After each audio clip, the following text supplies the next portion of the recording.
You're listening to KPFT. We are 90.1 on the dial. If you're down in Galveston, catch us at 89.5, and our friends up in the piney woods of East Texas, 91.9. It is time for Songwriter Studio. I am your host, Tom Tranchilla, along with Lloyd Daniel behind the glass, doing what he does every week, taking care of the controls, the editing, and everything else. It's my pleasure to bring on the show Mr. John in Houston. John, it's been a while. You pop in here quite often.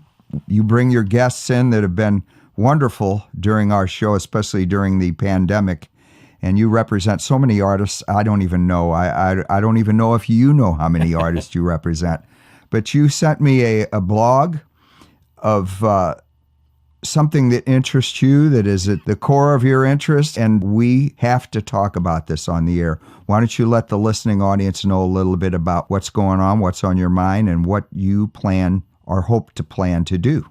Thank you, Tom. It's good to be back. I can't tell you how much Houston appreciates your show and Lloyd for producing it. I want to start out by saying this. I lived in Las Vegas, entertainment capital of the world.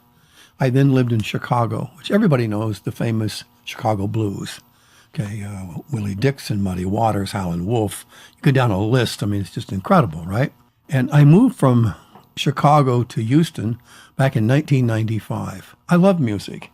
I didn't know anything about the Houston music scene. Only thing I ever really knew was about Dean Martin singing, going back to Houston, Houston, or Glenn Campbell, Galveston, oh Galveston. I mean, that's what I knew. That was the extent of it. So I came here and I was thirsty. Like, where do you go? And, what do you do? Okay. There's a gentleman, Dr. Roger Wood, who wrote a book called Down in Houston. And I learned about that book. It was a tabletop book. In fact, it's a collector's item now. And the cheapest one I see on Amazon is now $168. Okay. And inside that book, it's just jam-packed with photographs of the blues community in Houston. I got the book. I went through it. And every time I would see one of these artists performing somewhere, I'd take the book with me and ask them if they'd autograph it. And I got to be around them and get to know it and listen to it. And I got this appreciation for this music of Houston.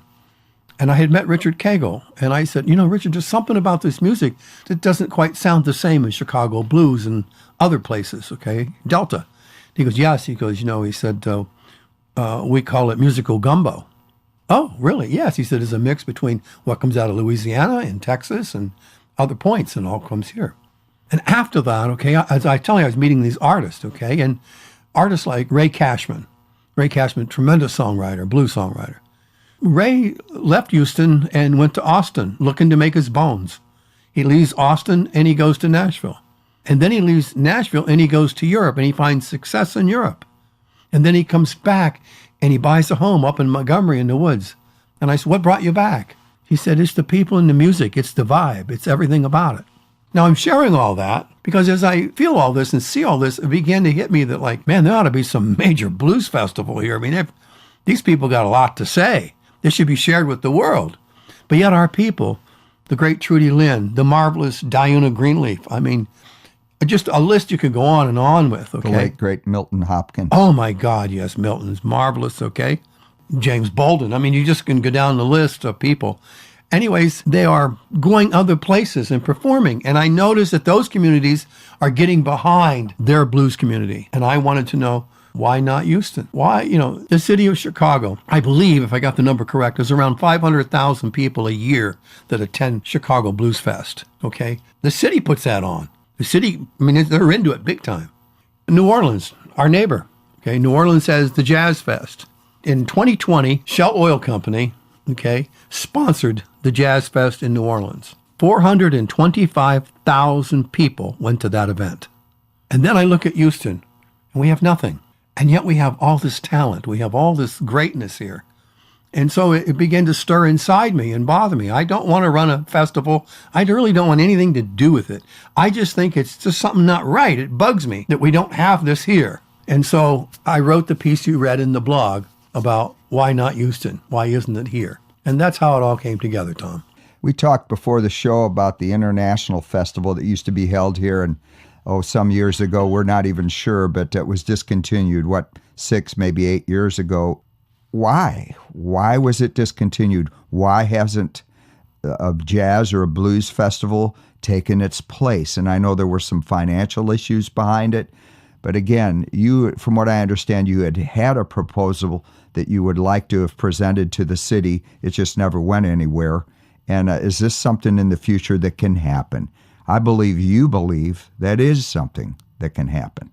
I believe there's a mayoral election coming up, and the music in this town represents a large voting bloc. And if the people that vote say to the candidates, would you support a major blues and jazz festival in our community? And tell that candidate, we're not looking for the city to pay for it. We're looking for the city to partner with us so that we can have an exploratory team that invites the corporations, the marketing people from the corporation, and say, this is what we'd like to do. Here's the numbers, and here's why it works in other cities. That's the goal, Tom. And I believe, as you do, that the market and the support is here. We've got major oil companies that do business here in Houston that sponsor other events. Why can't they sponsor something like this? And this is something that would bring major dollars into the city. Restaurants, bars, hotels, motels, Airbnbs would all benefit from this. We've got a huge songwriting community here, both of blues, singer-songwriters, the acoustic blues, the electric blues, the folk to the jazz are all related. This could all be benefited. And everybody knows after the pandemic, the musicians and the venues have suffered tremendously. This would be a big shot in the arm. So what's the next stop? I guess if people would go to your blog and read what you have to say, It's a great blog. Where do they go, John? That blog is a subscription blog, okay, that goes to the industry. All right. And if anyone wants it, they just write to me, john@johninhoustonpr.com, and I'll send them a copy of that article. John, you've brought countless artists to this radio station and radio show. I know the blues shows on Sunday, Songwriter Studio, have benefited from your connections, from your artists. Not only the artists, but the producers, the engineers. You're tightly knit with all of them. You know most of the people in town that have anything to do with the music business, and I very much appreciate it, how you've helped us out. We've chosen 3 or 4 artists that we're going to try to get several tracks of each on tonight. I don't know how much time we're going to have. We've chosen Robbie Parrish to start the show out with. Now, you introduced me to Robbie at the Paul English show not too long ago, who is a percussionist, not only as a musician, but he's also a percussion tech, drum tech. And I've got a list of some of the artists he's worked with and done concerts with where he actually tunes the instruments. Quincy Jones, Eric Clapton, Rolling Stones, David Bowie, Roger Waters, Edgar Winter, Elton John, the list goes on and on and on. You were telling me how they will fly him to different cities. So, Paul English show. You introduced me to Robbie, who turned me on to his new album. It's a brand new release. It is a percussion album, but it's got some superb musicianship on here. The Travis Doyle piano and organ and keyboard work on here is outstanding. He's got Chris Marish on bass guitar. It's a trio album. We're going to pick some tracks off of this. The name of this brand new album is Outside Looking In, and this is Robbie Parrish.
Robbie Parrish Trio, Outside Looking In.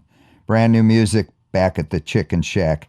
Great Travis Doyle, Hammond B3 organ work on that. Chris Marish, excellent bass work.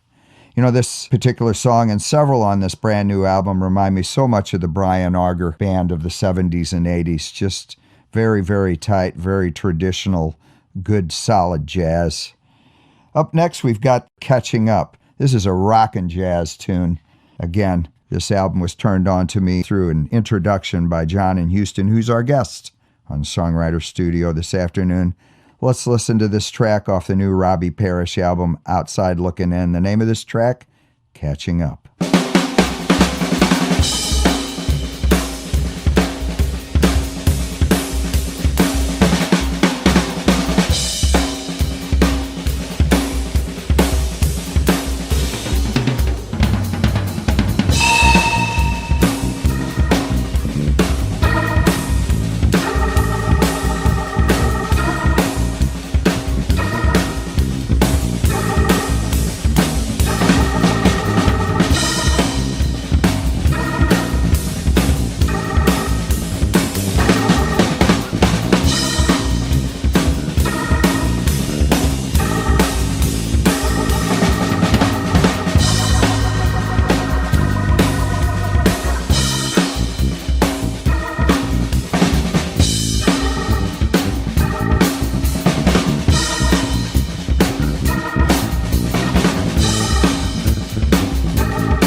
Robbie Parrish Trio, Outside Looking In. Great track, Catching Up. Really, really good groove. Excellent percussions if you're listening, Robbie. Superb job. And again, the Travis Doyle organ work on this was excellent. And Chris Marish, really, really tight bass work. John, we were talking during the song, you are a member of the Grammys. Yes, sir. Tell us a little bit about your efforts to bring in some of the music genres that are hardly even discussed in recent years. Blues. Well, that's a good place to start, okay? Everybody knows who Kenny Wayne Shepherd is. And his father, we have a Grammy meeting in Memphis every year just before the BMAs. And Kenny's dad, Kenny, okay, was officiating. And the conversation came up about why are there not more blues categories to vote on? And Kenny said, well, I'll look into that. And with that amount of noise that was created, okay, about the topic, a year later, came back and by golly, if they didn't add another category. And so it goes like that. And this year, I think, correct me if I'm wrong, Tom, but you were mentioning that one of the folk gentlemen actually performed. Am I correct? Billy Strings for Bluegrass, yes. Right, yeah. And I haven't seen a Bluegrass performance on there in a long time. So maybe some of these lesser radio played genres are going to start getting notoriety with the award shows. Well, let us hope. I mean, it's all about music, right? And it should be across the board. It shouldn't be about any one singular kind of type of genre. It should be about all the creation and the songwriting and the efforts that go behind it, the emotion that comes through it. It's like writing a one sheet that you send to a radio station, right? I mean, if you receive 300, 400 of those a month, right? After a while, they all start to look the same. It tells you who mixed it, who mastered it, and et cetera, right? But what you really want to know, what you really want to tell your audience, all right, is the emotion that's into that. Where did that album come from? Where did those songs originate? How did the songwriter come about that? How did they choose the musicians? Okay, what's the background of the musicians? And you try to fit that all in a one sheet because they're not called a two sheet, right? They're called a one sheet, all right? But that's what you do, okay, to get that across. And to me, when we have an award ceremony, when we have something that's celebrating the creativity of people that can do these things that I can't do. I have more logic on the business side, but when it comes to writing, no way. Singing, when I sing in the shower, Tom, the water stops running. It's that bad, okay? But I love it, and I love the people that do it, and so do millions of others. And so a national event is a celebration of those people and the efforts that they put in that year to get there. And I want to go a step further with this.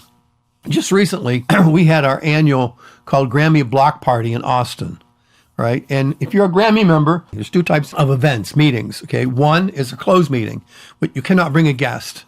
And the other is an open meeting. And in an open meeting, you have to vouch for two people. You're allowed to bring two people, all right? And so the block party is, listen, this is really cool. It's held right up the first day of South by Southwest. That means that producers, Grammy members from all around the world are in Austin already, aren't they?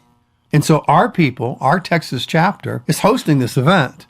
And these people are coming to the event, right? And they're meeting up with our producers and our songwriters and our vocalists. I mean, so Earl Toon was there, okay? Yolanda Adams was there. I mean, you just go down a list, of course, Evelyn Rubio, okay? I mean, you just go down a list of all those people from Houston and Texas and New Mexico and Oklahoma, okay? It was a marvelous event. They're just absolutely marvelous, where they had young people that were allowed to come in, people that were just learning, they were studying graphics, and they wanted to be in the music industry, right? And the greats were there, and the greats were taking the time to answer their questions. That, to me, is communication. That's what your show represents. Songwriter Studio, that's what you're doing. That's what's different, okay? You're getting into the meat of why it was recorded and how it was done, the interesting stuff behind it. And it isn't just other songwriters that are listening to your show. I talk to all kind of people that love this simply because they're hearing music they wouldn't normally hear. John, I want to introduce another artist that I received a CD recently from Kate Klim. And we were talking about promotion earlier. I get a package a couple times a year from Broken Jukebox.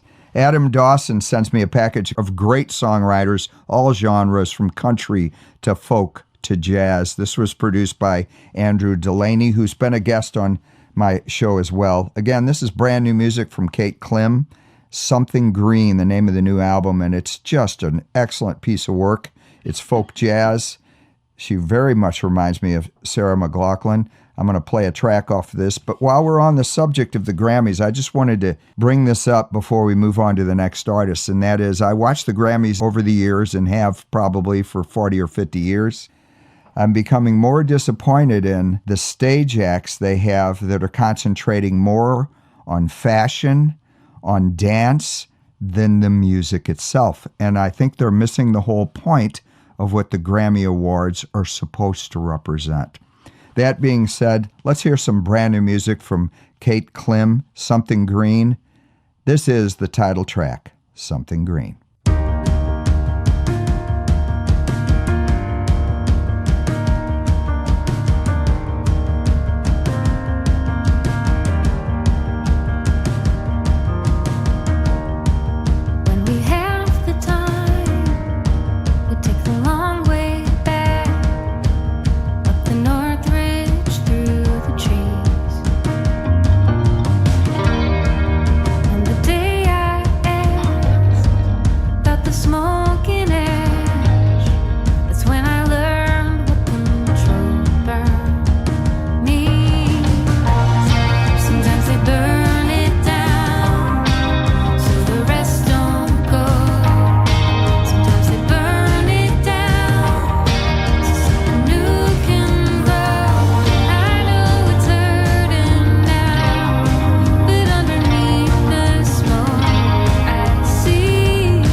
The title track from Kate Klim's brand new album, Something Green. Great piano work, excellent lyrics, and what a voice. Again, she reminds me so much of Sarah McLachlan. I love that track. We're going to jump into track number 4 off the brand new album. The name of this track is Nobody Told You. This is brand new music, Kate Klim.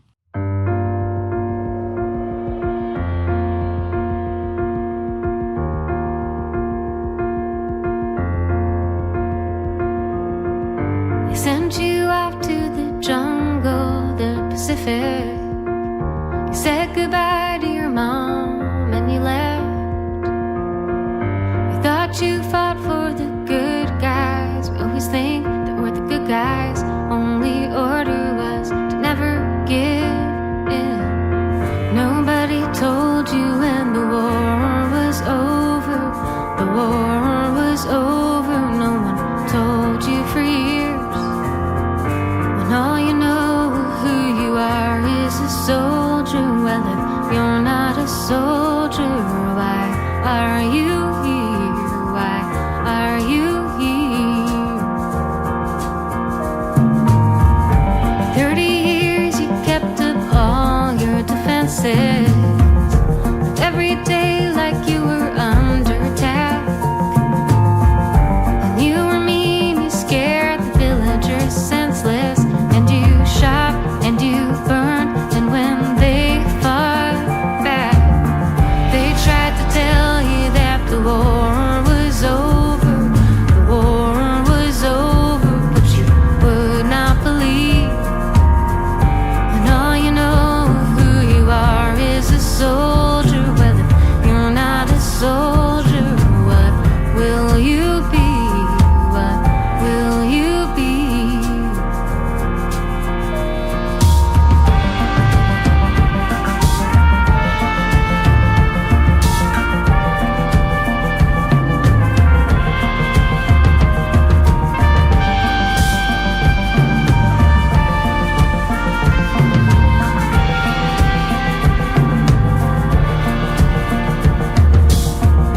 Tried to tell you someone showed you the headlines.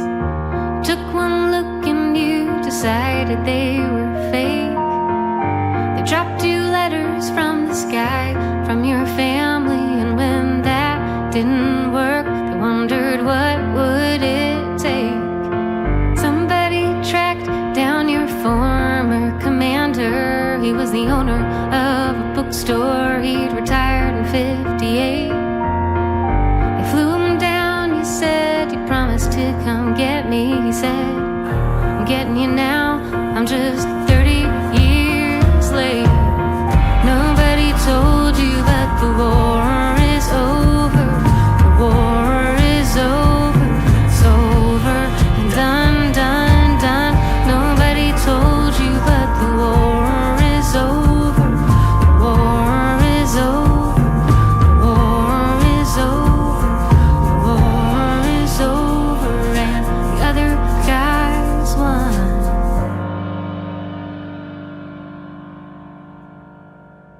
Nobody Told You, brand new music, Kate Klim. If you were wondering, the background vocals were featured by the producer, Mr. Andrew Delaney, who's been a guest on Songwriter Studio. It's been a while. Andrew, if you're listening, it's time for you to come back. We need to feature your songs on our show. It's been a long time. We've got one more track picked out off the brand new album, and this is Something Green, the name of the record. And the last track we've got picked out to play for you today is Highland Park. Brand new music, Kate Klim, off the Something Green album, Highland Park.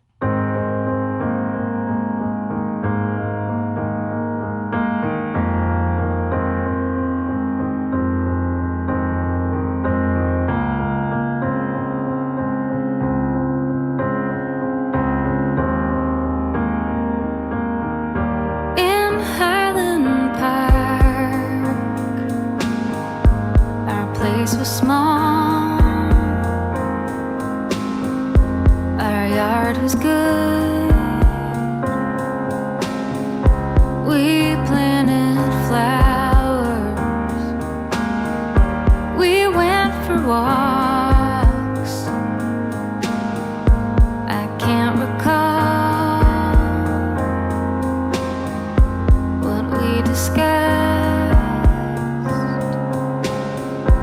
We went for hours in Highland Park.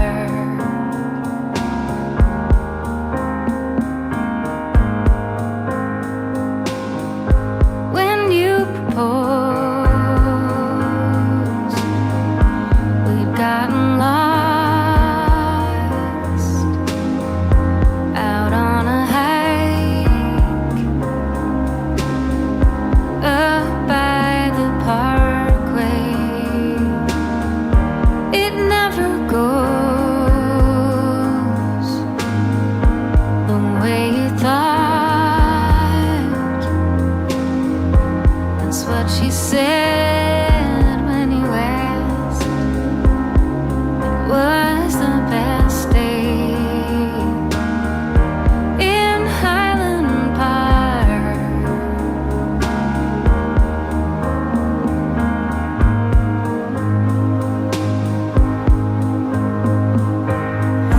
And now that feels so far from where we are, from where we are now. 3 states and 1,000,000 miles away. We moved back east to start a new gig. Our dreams were real big. Had our first kid, missed the city. So we went west. The dreams had grown. The river shore said we'd never live another place that pretty in Riverside.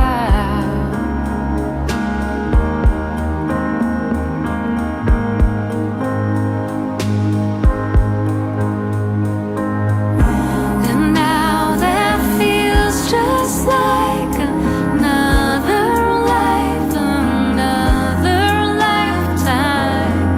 2 states and 1,000,000 miles away.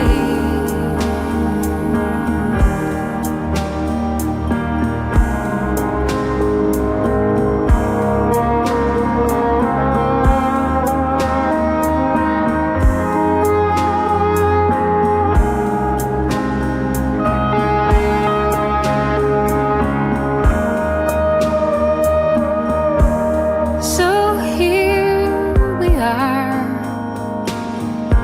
the house we bought. I guess you'll get your own apartment. It never goes the way you thought. And so it ends the way it started in Highland Park.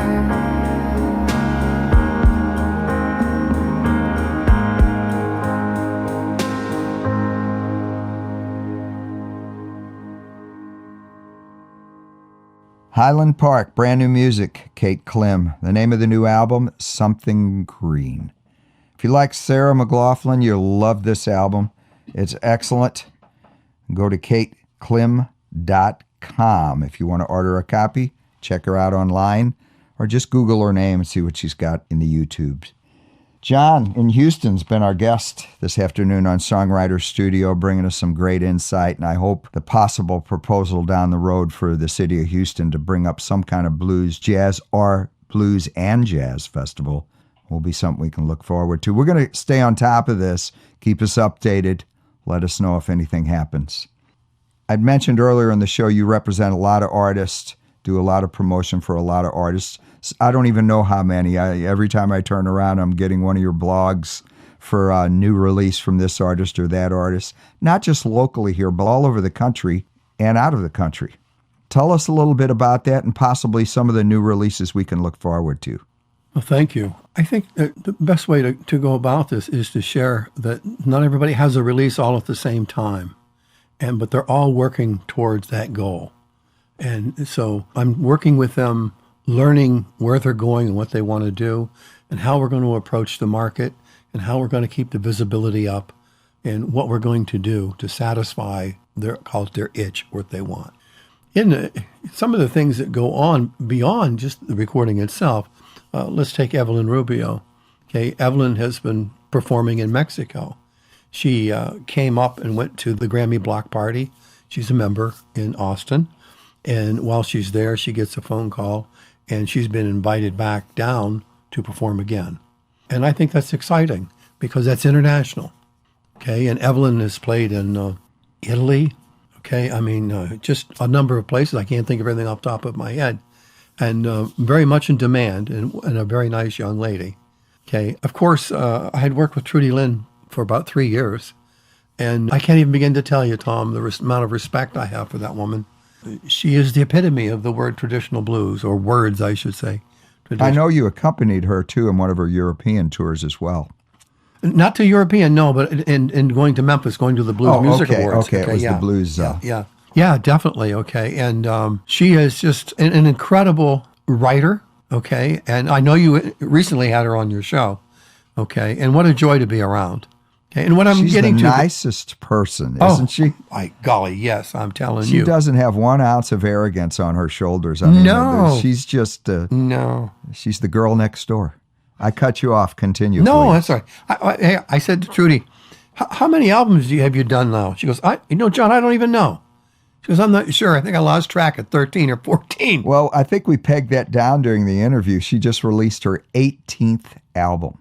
Can you imagine? That's a career. It's a career. Exactly right. Okay. Yes, definitely. Okay. And Steve Crace. Steve Crace is just, that's a live performance that everybody should take in. He's the entertainer, is he not? He's so much excitement he generates, okay, doing that, okay. Chris Gardner, who is a songwriter and a half. I mean, really, and so here's an interesting thing about Chris. Chris never really wanted to record his music. He wanted to license his songs. But he thought the way I should do that is I will record the music and people will hear it and we'll get out the word that I want to license this music. And that's what he did. Now, lo and behold, that his music went out and on the Roots music charts under Americana country, okay? I think he was in the top 5 for 16 weeks in a row, okay? Oh, yeah, just incredible, okay? And to think that, I mean, he's happy that it did that, but that wasn't the goal. You follow me? The goal was to get it out there. Well, people liked it so much. Now, you brought Chris to us in the old building. Yes. Down on Lovett, and that's been several years back, too. Yes. And I know when he had his most recent release, you brought him into Lloyd's studio here for another interview. Just a gem of a guy. Yeah, he's a sweetheart. Yeah, definitely. And that's another thing, John. I don't think you work with any people that are really rude or obnoxious. You only pick the nice people. It's nice, Tom. At my age, okay, I just want to work with who I can get along with, okay, what I can do. But I'm not that picky, but I'm just saying there's a synergy that goes with the songwriters, okay? You can't be a songwriter, I don't think. The younger people that come along, the newer people, okay, right? It's not about kicking holes in the walls in hotels. It's not about, if you're reading too many of the fan magazines, right? It's not about all that junk, really. Okay, it's when it reaches their heart and they've got something they want to say and put it out there. I connect with those people. I think we all do. We had talked about this before. You don't only work with one age group. Your clients range from their 20s to their 70s, maybe 80s. Yes, definitely. Everybody in between. You represent all genres, definitely, all age groups. You connect with them all. Your blogs are just outstanding with the knowledge of their music and the industry's music. I'm hoping soon to be able to make an announcement of an artist that we all know. His music has now been licensed for a major motion picture. I'm under non-disclosure to share that. Okay, but we'll all be excited when the news does come. So it's more about, it's about when the blog you talk about, I write to the industry, Tom. Okay, I write to talent buyers, booking agents, radio stations, music video channels, networks, entertainment lawyers, music association board members, okay? Thousands of people. And these people are receiving what I'm sending out. Usually 2 or 3 times a week, I'm sending something different out. And I've been fortunate enough to be able to foster some nice relationships as I travel around and meet these people. And everything that I see tells me that we all are thirsty for the same thing. We're all thirsty for the quality more so than the quantity. And sometimes that idea of quantity, like charting, how many did you sell, right, gets in the way. And as I shared with you briefly, we were talking about 2 gentlemen on break. The one gentleman said, he said, it's that one person that you reach that you never met. That's cool. That's deep. I mean, that's right in there, right? What do you do it for? What's in there for? What's the emotion? How where's it coming from? I like those kind of people. John in Houston's been our guest on Songwriter Studio. We had talked about some of the new releases coming up. Some of them you're not privy to disclose at this point. Is there anything in the works for Mr. Clay Melton, a recent guest? Well, I'll just say this. Keep an eye on this young man. This young man's going places. Speaking of young guys in their 20s, I don't know his age exactly, but he was one of the younger guests we've had on Songwriter Studio in quite some time. And the importance of keeping stations like KPFT alive and well. We've been on the air for 52 years. Beautiful. For Songwriter Studio, we're on our 15th year, and we are the extension from the ham radio show. We were on the air for over 6 years, so we've got 21 years vested in this radio station. I hope we continue on for another 21 years, and we urge the listening audience, if you like what KPFT has to offer to bring into your homes, no matter what it is, if it's talk radio, if it's any type of genre of music we cover on this radio station, don't forget to support KPFT. Our Spring Fund Drive will be coming up here in the next couple of weeks. Please pick up the phone and dial 713-526-5738 and support your favorite show on KPFT.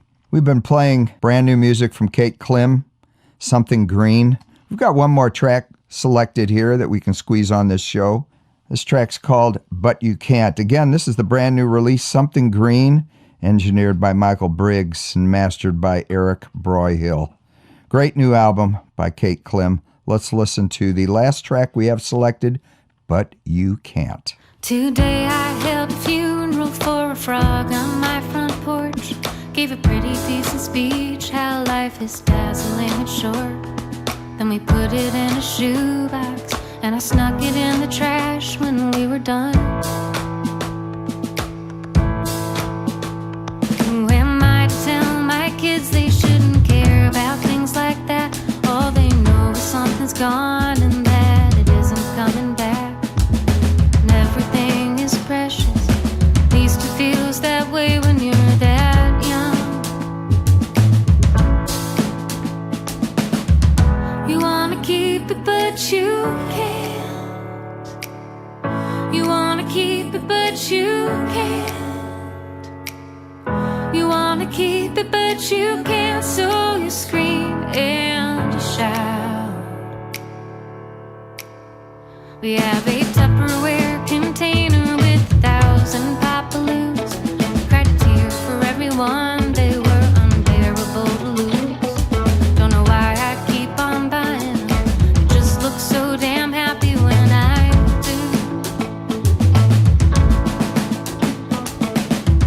do. You wanna keep it but you can't. You wanna keep it but you can't. You wanna keep it but you can't, so you scream and you shout.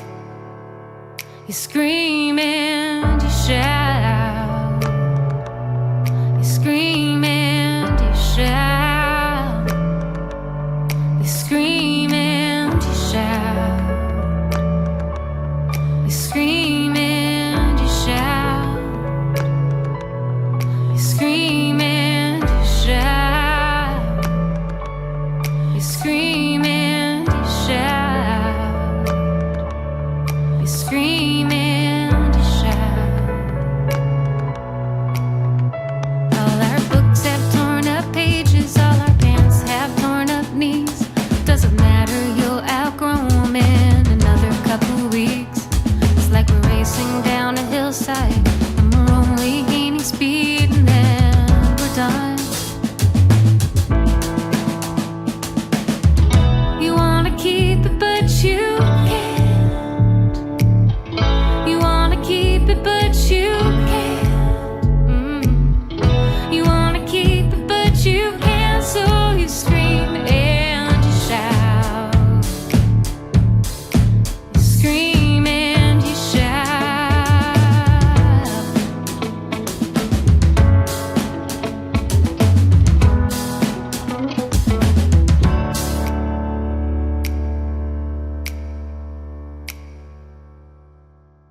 But You Can't, brand new music, Kate Klim.